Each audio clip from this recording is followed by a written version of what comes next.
आनंद नगर कहकर एक गांव में संजय कहकर एक बूढ़ा आदमी रहता था। उसका पत्नी का नाम थी सुमति। उनको बच्चे नहीं थे। दोनों मिलकर एक ठेले के ऊपर पूरी बनाते थे। उधर वे 5 रुपए में ही पूरी बनाकर बेचा करते थे।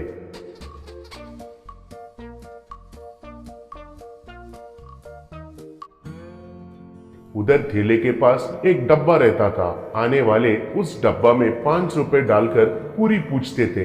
तब संजय उनको पूरी देता था।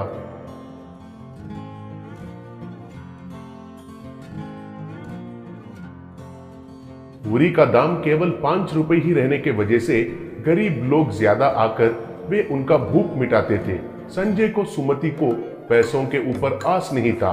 एक दिन एक आदमी, संजय जी, जहाँ तक मुझे पता है कई सालों से पूरी बनाकर बहुत कम दाम में बेच रहे हैं।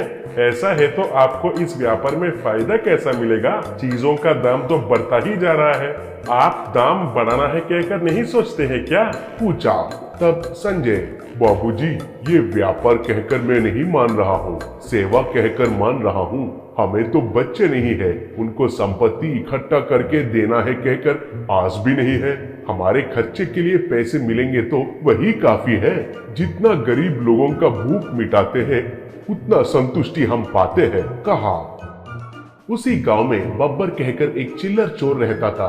वो पिक पॉकेटिंग करके, चेन स्नैचिंग करके उन पैसों से पीकर बहुत मजा करता था। एक बार बब्बर संजय के ठेले के पास आया। उसे बहुत भूख लगा। तब बब्बर, अरे बाप रे, पेट में तो चूहे दौड़ रहे हैं, जेब में 1 रुपए भी नहीं है। अब ये पूरी खाने के लिए 5 रुपए चाहिए। अब कैसे? हाँ, उस डब्बा में 5 रुपए डाले जैसा नाटक करके उस बूढ़े को यकीन दिलाया तो बस है, सोचा। ऐसे बब्बर एक छोटा सा पेपर टुकड़े को उस डब्बा में डालकर पूरी लेकर खाया।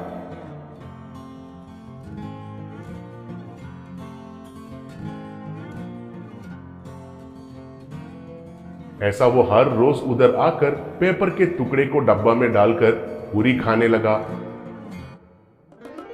एक दिन संजय, बेटा, तुम हर रोज पैसों के बदले पेपर टुकड़े डालकर खाना खा रहे हो कहकर मुझे पता चल गया है, लेकिन ये गलत है बेटा। एक दिन कहे तो ठीक है, लेकिन ऐसे हर दिन आकर खाओगे तो कैसे बताओ? हमें पैसे नहीं मिलेंगे तो इस ठेले को कैसे चलाएंगे बताओ, कहा। तब बब्बर, ए बूढ़े, क्या बक रहे हो? मैं और पेपर के टुकड़े डालना क्या है? मुझे क्या जरूरत है? आफ्टर ऑल 5 रुपए मेरे पास नहीं है, समझ रखे हो क्या? अंधे हो गए हो क्या? किसको पकड़कर क्या बात कर रहे हो, पता है तुम्हें? कहकर गुस्सा से उसका थैले को तोड़ फोड़ करके उल्टा करके उधर से चला गया।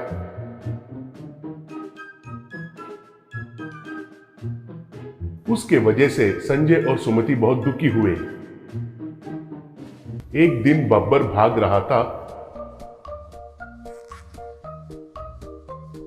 तो पुलिस उनके पीछे पड़े। बब्बर भागते हुए आकर संजय के ठेले के पास रुककर संजय से, मालिक, आपको प्रणाम करता हूँ। पुलिस मेरे पीछे पड़े हैं, मेरे ऊपर गलत केस लगाने के लिए देख रहे हैं। अगर वे पूछे तो मैं नहीं दिखाई दिया कहिए, प्लीज, कहकर ठेले के पीछे छुप गया। इतने में पुलिस उधर आए। तब ऐसे, वो बड़ा आदमी, इस तरफ कोई भागते हुए आया है क्या? पूछा। तब संजय, हाँ, इधर आया था, लेकिन उस तरफ बहुत तेजी से भागते हुए चला गया, कहकर उस तरफ दिखाया। तब पुलिस उस तरफ भागने लगे। बाद में गब्बर बाहर आकर, मुझे माफ कीजिए, उस दिन मैंने आपके साथ बहुत गलती से बर्ताव किया, फिर भी आप वो मन में नहीं रखे बिना आज आप मुझे बचाए, नहीं तो वे पुलिस मुझे ले जाकर गलत केस लगाकर मुझे जेल भेजते थे, कहा। तब संजय, बेटा, गलत काम किया तो जिंदगी भर ऐसे ही भागना पड़ेगा। एक बार गलती किया तो फिर से गलती करने के लिए ही ये जमाना मौका देती है, इसलिए अब से अच्छे रास्ते में जाओ, कहा। तब बब्बर, आप तो सच कहे, मैं एक अनाथ हूँ। क्या सही है और क्या गलत है कहने वाले ही नहीं है, इसलिए ऐसा चोर बन गया हूँ।